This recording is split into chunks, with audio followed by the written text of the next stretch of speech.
Hi everyone, my name is Alice Pung and welcome to this Better Reading event. Thank you so much for all joining me.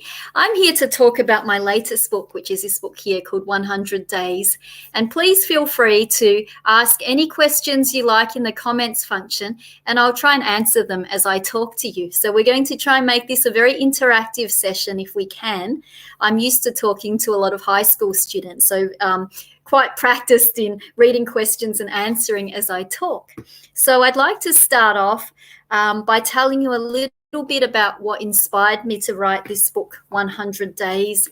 So as you know, the 100 Days refers to a period in some cultures, not just Asian cultures, Greek culture, Southeast Asian culture, Indian culture, where the postpartum mother has to rest for a certain period of time. In this case, it's 100 days, similar to Korean culture. In some cases, it's 30 days. And I have 3 children. So my oldest is 6 years old and my youngest is 8 months old. And so when I had my first child, I was really anxious that, my Chinese Cambodian parents, especially my mother, would try and enforce this practice on me. So it stems from a very ancient tradition 2,000 years ago, where, in ancient China, which is, Chinese heritage, women who gave birth would have lost some blood. And if they went outside in the middle of winter, they got the chills, they could have caught various airborne or waterborne illnesses and died. So you're not meant to go out in the cold. You're not meant to drink water that's not boiled or warmed up. You're meant to wear socks at all times. And you're meant to have special medicinal food. In poor places, when I went to visit my grandmother, who was alive at that time with my newborn baby, she said, "Oh, did your mother make red wine for you yet?" I'm like, what? My grandmother said, "Make sure your mother makes you lots of rice wine so that you warm the blood." And so my grandmother was born in Cambodia and, a third world country at that time. To keep a postpartum mother nourished, she drank a lot of red wine if you were very poor. To keep her children nourished, she had a Coke bottle, Coca-Cola bottle that she cut a hole in the lid, and she couldn't afford powdered milk, milk powder from the supermarkets. So she made her own with sweetened condensed milk because she thought anything from overseas was healthier than her own milk, mixed it with water and fed it to her youngest son, who ended up stunted and malnourished. But that was what they knew at that time. So my book is completely set in Australia about a 16-year-old girl named Karuna, which in Pali, which is the ancient language of Buddhism, means compassion.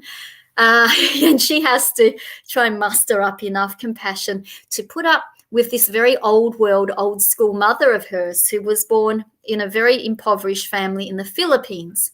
So that's what's happening at the beginning of 100 Days. Karuna is an Australian school child. And her mother is a illiterate Filipino Australian, Chinese ethnic background mother who's trying to raise her as best as she can after her father leaves. And so this is where I start the premise of my story, because I grew up in a very similar environment. I grew up in an ex-commission house, and I grew up visiting aunties and uncles and relatives who lived in housing commission houses. And I wanted to make this story very claustrophobic. So I set it in 1987 because we didn't have the internet back then. So if you were a 16-year-old girl and you got yourself pregnant, what do? You don't have access to the internet. You can't find out what your options are. You can't find out who to consult for help. And you don't know where to go. So that's the world Karuna finds herself in. And she's on the 14th floor of this housing commission block. So I wanted to really challenge myself, not just as a writer, but just as a person. So I set this book. I thought, what can I do if this girl is by herself in a housing commission flat? This is a real chamber piece. So there are only 5 main characters. So each character had to take on the work of many other characters. In a book, you usually don't just have 5 main characters with 2 main settings, the commission house and a beauty salon. So I set it in this environment because I grew up, I'm the oldest child. And as the oldest child, I was responsible for looking after a lot of younger siblings, and not only younger siblings, but this distinct memory of being 13 years old and being perpetually anxious all the time because my mum was an outworker. So she made jewelry in the back shed of our house, very poorly ventilated. She worked with dangerous chemicals like potassium cyanide. She was breathing that stuff in. So I'm not sure the long-term effects of that are, but she worked, 8 hours, 12 hours. And then when she made this jewelry, she and my auntie would go to the shops in Richmond, Footscray and Springvale, which is the Victorian equivalent of Parramatta in Sydney, Cabramatta, places like that. And she would wrap her wares, her 24-carat jewelry, in McDonald's napkins that she'd pilfer from McDonald's because you could get them for free, so that no one would suspect that in her handbag, she was carrying $2,000 worth of jewelry that she got paid maybe $3 or $4 a ring, or $6 a bracelet. So they were being horribly exploited, but she had this business. And she considered herself she had her own job. So she'd deliver these wares, but she would leave me home with these kids. And I just remember being 13 years old with 4 kids under the age of 4, and home alone because my auntie would go with her. And that was perfectly normal. Now, as a mother of 3 myself, I thought, gosh, in this time and environment we lived in, what would happen if we had a prying neighbor who called the cops on us, And then what would happen with my mum? What would happen with my auntie? Would they be considered bad parents because they were struggling and just trying to get by? These very independent and very, I have a lot of admiration for these women who went out and worked in the worst of circumstances, who could not even read and write an employment contract, but made labor for themselves honestly and got terribly exploited, but still came home and brought us KFC and McDonald's. And I just remember looking after these cousins and siblings and just feeding them barbecue shapes and turning the Wiggles on for them. And I was perfectly capable of looking after them. But man, it was stressful. And so I knew what it was like to be a teenage mother, even though I wasn't one myself. And it's probably the reason I didn't become a teenage mother. I knew that I would be stuck in Braybrook in that ex-commission house if I got myself knocked up at an early age. And some of my friends did, and I never saw them again. And I never saw them not because something bad happened to them, but they were just taken out of school at that time. And one of my friends, eventually I met up with her a decade later, and she was raising her child like her sister, which is the ultimatum that my main character's mother gives Karuna. She says, fine, you can keep this baby as long as you raise her as your sister and you say that I'm the mother. And this will give you a best chance at having a life for yourself. And so that's the premise of 100 Days. And the main theme in this book is a struggle, the constant struggle between independence and control. And I was thinking about this, as I was writing the book. So say you're in a romantic relationship and your partner controls everything in that relationship, your money, your finances, what you eat, what you wear, what you say, what you do, who you can hang out with. And they're perpetually critical of you. And they don't regard your opinion as important. They disregard what you have to say. By all definitions, people would say, look, that is an abusive relationship. Get the hell out of there and don't come back. But what happens when it's an almost adult child? You're 16 or you're 17, and that's the way your parent is to you. Can we justify love through that means of control? Does love justify everything? So that's a central tenet of 100 Days. And thank you so much for your wonderful comments that are coming through. So 100 Days is about a 16-year-old protagonist, but I wrote it with a 16-year-old in mind. But at Black Ink, they market it as an adult book, only because there's a lot of profanity in there. The grandma swears a lot. There's adult themes of pregnancy. And I've always been of the belief that teenagers, some of them have more responsibilities than some adults have. I teach teenagers and young adults at Janet Clark Hall, part of the University of Melbourne. And many of my students from very privileged backgrounds don't have anything on the 20-year-olds I meet in Braybrook or Footscray, or even the 14 or 15-year-olds that I see and mentor who come from Sudanese families or Burmese families, or the friends with whom I grew up who were dealing with very sick parents who were either sick from illness, mental illness, alcoholism, drug dependency, and had to look after their own families, had to find jobs to support their families at a young age. So there is no line and no distinction for me between young adult and adult literature, only because in my own life there was not a distinction between even being a child and having adult responsibilities. So I hope readers will come to the book, not trying to slot it into any particular genre, but take the 16-year-old as you find her. And thank you for everyone who has brought the book, Ilona, and thank you for your comments. And thank you, Lynn, for saying those amazing women did what they could to look after their families. And what a stress being the oldest. I can't take all the credit because I've spoken to people not of my generation, maybe a generation before me, Irish Catholic women who are school teachers to this day. And what a triumph for them to become teachers, but being the oldest of 7 kids and having that responsibility. I didn't realize, Jo Bell, that my mum was in danger at that time, because you just did what you could, like the men who worked with asbestos, in the 70s and 80s, and we don't know what effect inhaling large amounts of potassium cyanide are.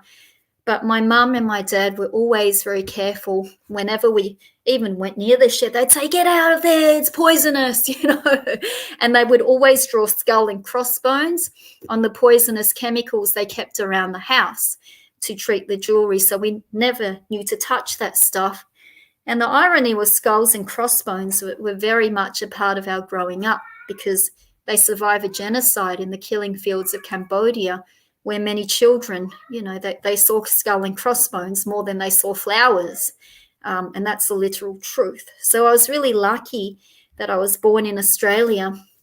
My mum came here when she was 8 months pregnant with me. So someone up at the top asked about my family background and, how where I came from and things like that.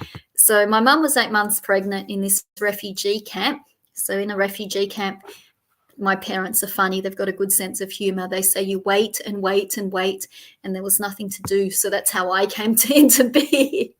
And so she came to Australia, and I was born shortly 1 month afterwards.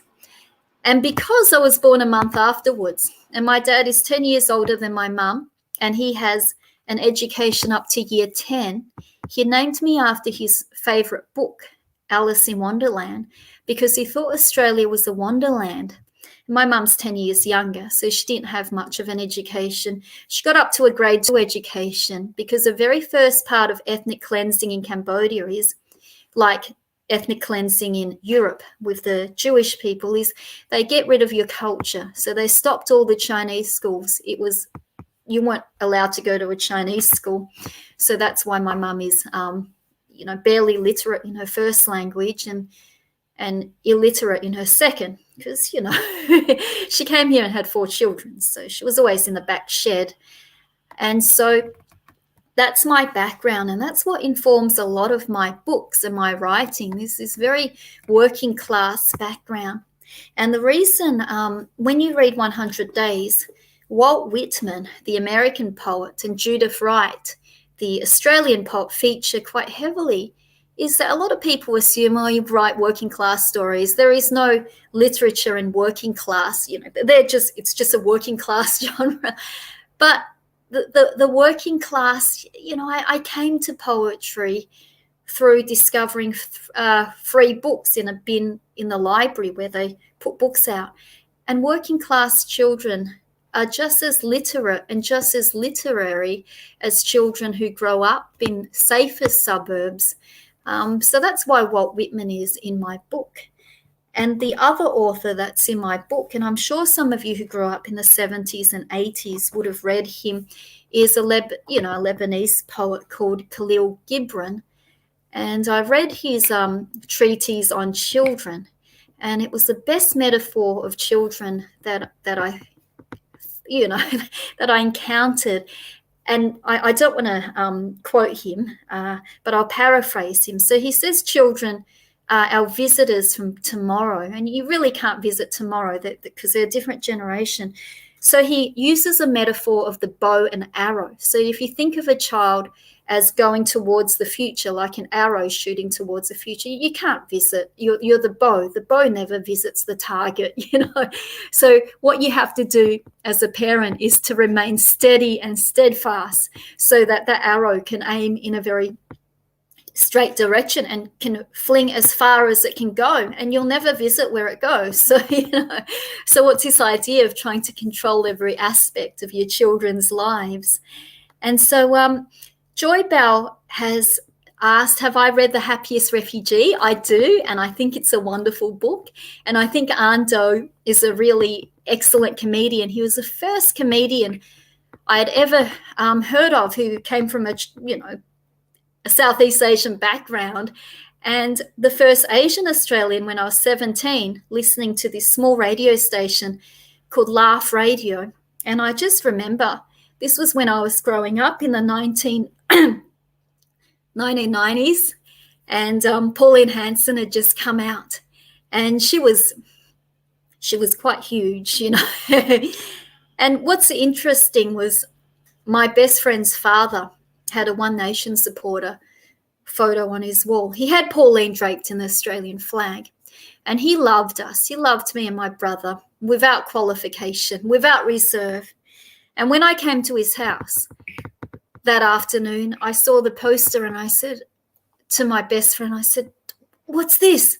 And she wasn't into politics. She said, "I don't know. My dad just follows her." And my heart started beating faster. And then Uncle Steve came out with 2 mugs of Milo for us. And he said, "Oh, how's it going, Alice?" And we didn't speak about the poster. And he treated us exactly the same forever. And that's when I learned from a very young age that people aren't their politics. We grew up in a very economically depressed suburb. And the only reason he was following Pauline was when he turned on the television, he saw, the news say, "Oh, these Asian gangs are taking over Footscray." The newspaper said, "These Asians are stealing our jobs." And so he got really fearful. And he never associated this Asian family that he loved with these Asians stealing our jobs. So people are just such contradictions. And that's what I hope to capture in the father. Karuna's father loves her. And Karuna's father is Anglo-Australian, and Karuna's mother is Chinese, born in the Philippines. And they didn't work out. Their marriage, broke apart. But he loves his mixed-race daughter, and yet he says some pretty incorrect things that made sense at that time. So, for example, in one part of the book, he's taking her to a doctor's appointment, and he says to her, "Oh, did you get your baby tested?" And she said, "For what?" And he says, "They can test for things like Down syndrome now." This is in the 80s. And she says, "No." And he says, "Oh, but your baby might come out looking like you did, and you'll never know if it's got Down syndrome or not." And she goes, "What do you mean?" And he says, "It might come out with your eyes." And this was common. I just remember reading in mainstream publications, newspapers, and even a very loving story in the Reader's Digest where this mother had a child with Down syndrome. And she wrote that, "Oh, my daughter Annabelle, I knew from the moment she came out that she was had Down syndrome because she had Chinese eyes." So it's this strange intersection between racism and what they call ableism. That was perfectly fine back then. And so that's what I wanted to capture in 100 days. Some of it's not politically correct because the 1980s wasn't. And Alana said, "Alice in Wonderland is incredible, has mathematics written in it. He gave you a wonderful name. You seem full of wonder." Thank you so much. And Linda says a very apt point. Parents like to guide but cannot always direct your journey. Well, sometimes they can if they literally lock you up on the 14th floor of a housing commission house for 100 days, so you can't get into any more mischief because you've just got yourself knocked up. So that's what's happening to Karuna in my story. Lynn writes, have I written any other books? Yeah, I've written 12 books, so some books of nonfiction, memoir, and some children's books as well. Thank you to Denise about the Earshot podcast with the ABC, where I take listeners on this journey down the street where my father has his shop, which is Barclay Street. And that's where Russell Crowe first came into prominence. So he filmed the first opening scene of Romper Stomper down this street where my father still has his store. And Russell Crowe is chasing these Vietnamese refugees, and he's a neo-Nazi, and he says, Barclay Street is now full of Asians. And yet my father was quite proud that that film was filmed there. So, we have a very proud history of Footscray and growing up in these suburbs. Just like I think there's a counterpart who's a million times more talented than I am in Sydney. The young Michelle Pham writes about her suburb of Parramatta so beautifully. Joy Bell writes, my husband was an Italian immigrant and has grown into an amazing Australian, just like your lovely parents. Thanks so much, Joy Bell. And thank you for talking about your parents, everyone. I really appreciate having, people who are a different generation listening in at this Better Reading event. Now, this book is, I have to admit, my most divisive, and I had no idea it would become this way. So there are people who write to me of all different backgrounds saying, in fact, my friend Amra Pajalic, who is also a wonderful writer, a young adult writer of Bosnian background, saying, I really relate to this mother character. You can feel the thick love pouring out of her, this immigrant mother who's struggling as a single mum to, with this naughty daughter who's got herself knocked up. And then there are people who say, this book is great, but where's the love in it? There is no love. Let it be clear that this is a book about emotional and physical and all sorts of abuse. There is no love in this book. So I'd be interested to know what you think as readers, whether the actions of the mother are justified or whether you reckon it's tantamount to child abuse, because a lot of friends I grew up with very similar parents who were stressed and who were, hardworking and hard done by in these economically oppressed suburbs. And so they were very harshly judged. And I'm completely frank in this book. My character's a 16-year-old, and she has some very uncharitable thoughts towards her mother, because 16-year-olds don't have the wisdom of experience. They just have these raging emotions. And so if you're a 16-year-old, you're locked up by your mum, you're pregnant, you can't even have any sweets. She boils you pig's trotters. She has these superstitious beliefs that if you eat watermelon, you could abort your baby, miscarry the baby.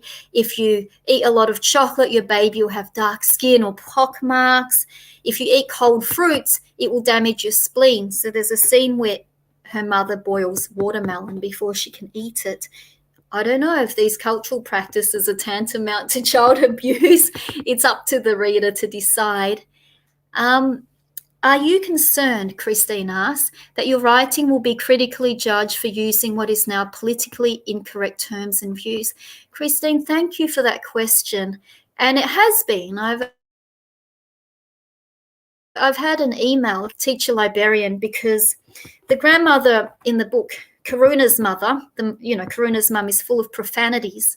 Now, her profanities are in this medieval language which I speak, this medieval Chinese dialect called Teotiao, which is one of the sweariest languages. And so she calls her daughter all sorts of names, unspeakable names. But at one point, when she finds out her daughter's pregnant, she yells, "Are you retarded or what? You know what?" And so the teacher librarian had no issue with chink, had no issue with all sorts of abuse, but had issue with this word retarded, and wrote me this long message saying it's incorrect to use this term without explaining what it means, without, a disclaimer. But I think readers who are astute know exactly how insulting that is and how terrible. And I thought long and hard about using that word because there are still children all over Australia who speak a different language and who are verbally abused by their parents in a different language that has not reached political correctness yet. So, I reckon there are tens of thousands of Asian kids who are still being called these words and their parents don't know any better. Seriously, and it's a conversation librarians and teachers need to have with their students so they don't feel stigmatized, or, the kids can open up and say, oh, hang on, this isn't a nice thing my parents are calling me. This is a really offensive term. And yeah, I think it's important to capture the realities of how some parents talk to their kids. They don't talk to them in politically correct terms, especially in working class neighbourhoods, especially if the parents don't have a high degree of literacy. And I think it's a privilege to be able to always use politically correct language all the time. It means you have quite a comfortable life, and comfort really expands your compassion. So I was really grateful for that teacher librarian emailing me her views, but also, I'm equally adamant that we need to have these conversations. Thank you so much, Liberata. Agree, not only Asian parents. And I like your smiley face. And Michelle, thank you for reading my book. There is love, but a harsh love. And she cannot see how she's hurting her daughter. She doesn't know any better. And I'm glad that you can see the character for the person that she is, because as parents, we're all flawed and we can't see our flaws very well. And so, this book has no parenting advice whatsoever. The final thing I'll say is that when I write a book, my wonderful friend John Marsden, and I'm sure you've heard of John Marsden, he wrote best-selling series of books. His books aren't politically correct either. The kids go through war, they have sex, they swear, but they're realistic of a particular type of young adult. But he said that he never wrote he never wrote to impart great wisdom. He's not the kind of writer who says, oh, now I've learned this hardy lesson of resilience and empowerment. I'm going to write to these school children and impart my wisdom onto them. Or I'm going to write to this audience. He says he writes always to discover a burning question that he wants to answer for himself. And that's exactly how I work. I wanted to explore this dichotomy between love and control. And the book is without hard and fast answers, but I hope that it's not without meaning as well. And for English teachers in here, I know I've used a double negative, but I used it deliberately. So that's what I hope my literature achieves. So you have been a wonderful group to talk to. Thank you so much for all your questions, all your comments. And the final one I'd like to answer is from Gay Miller, and it's a name I recognise, Gay. Thank you for coming back. Which part of Cambodia did my parents come from? They came from Phnom Penh, and it wasn't a forced Khmer Rouge wedding. So they were very lucky. It was a love marriage. They met each other after the Khmer Rouge. Thank you so much, everyone, for your wonderful comments and for your kind comments as well, and for taking the time in this half hour to listen to an author speak. And I would like to thank Better Reading for giving me this session to speak to you as an audience directly. Thank you.